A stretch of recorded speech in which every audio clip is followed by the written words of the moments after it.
Hari-hari ini umat muslim sedang ditimpa musibah yang begitu besar. Hari-hari ini kita sebagai umat yang beriman kepada Allah dan Rasul-Nya sedang ditimpa kesedihan yang begitu teramat. Kenapa? Karena kita tahu dan kita melihat dengan mata kita sendiri bahwa yang kita anggap mungkin saudara kita sudah faham dengan agama Islam, sudah faham tentang kitabnya, sudah faham tentang hadis Nabi Shallallahu Alaihi Wasallam, syariat di dalamnya, baik tentang akidahnya, baik tentang tauhidnya, baik tentang fikih dan lain sebagainya. Ternyata banyak di antara saudara kita yang tidak memahami apa itu tauhid, akidah yang lurus, yang benar kepada Allah Subhanahu wa taala. Kita diserang dengan istilah toleransi. Sekarang kita digempur dengan istilah toleransi. Yang dianggap toleransi adalah kita sebagai umat muslim itu harus menerima apapun yang berseberangan dengan akidah kita, baik ibadahnya, baik muamalahnya. Maka seperti ini keliru.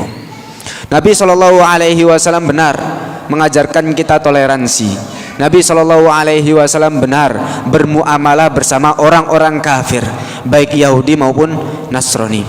Tapi muamalah beliau Shallallahu Alaihi Wasallam tidak lebih daripada muamalah duniawiyah saja. Adapun ketika muamalah tersebut sudah bersinggungan dengan akidah, sudah bersinggungan dengan tauhid, sudah bersinggungan dengan asas pondasi-pondasi keislaman kita, maka toleransi tersebut dikatakan batil. Sampai seakan-akan, masya Allah, naudzubillah, yang sekarang tersebar di media, bagaimana imam masjid yang disebut ustadz, yang bahkan titelnya profesor, sampai seakan-akan sujud dan tunduk kepada orang kafir. Masjid dipakai untuk menyambut mereka, padahal Allah Subhanahu wa taala sudah menjelaskan innamal musyrikuna najasun. Orang-orang musyrik itu najis, walaupun bukan najis badannya, tapi keimanannya najis karena tidak mengakui Allah Subhanahu wa taala. Kemudian dipersilahkan untuk masuk ke dalam masjid, diberikan panggung yang luar biasa sampai sungkem terhadap orang kafir tersebut. Nah, seperti ini toleransi yang keliru. Seperti ini toleransi yang memang tidak ada dasarnya dari Nabi Shallallahu Alaihi Wasallam. Oleh karenanya penting sekali kita mempelajari Al-Quran dan Sunnah Nabi Shallallahu Alaihi Wasallam. Karena agama, pondasi agama cuma ada dua. Yang pertama Al-Quran dan yang kedua adalah hadis. Al-Quran dan hadis. Adapun di luar dari dua ini, maka perbuatan para sahabat, dan perbuatan para sahabat pun tidak akan mungkin keluar dari Al-Quran dan Sunnah. Dua pondasi ini yang kata Rasulullah Sallallahu Alaihi Wasallam, taraktu fikum amroini, telah meninggalkan dua hal, kata Rasulullah.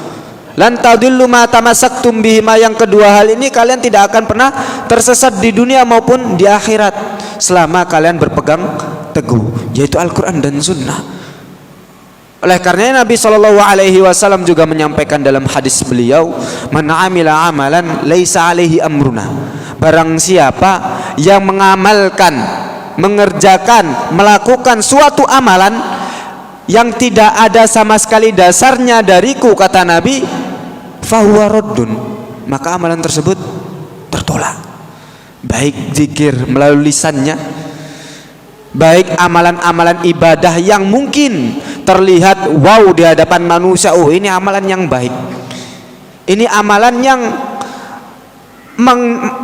menurut manusia itu amalan-amalan soleh, zikir sampai sekian ribu kali, kemudian amalan-amalan membaca Quran surat apa di hari apa, hari-hari spesial dan ini lain sebagainya. Maka amalan-amalan seperti ini yang tidak ada dasarnya, raddun, tertolak. Bukan saya mengatakan, bukan para ulama yang mengatakan, tapi siapa?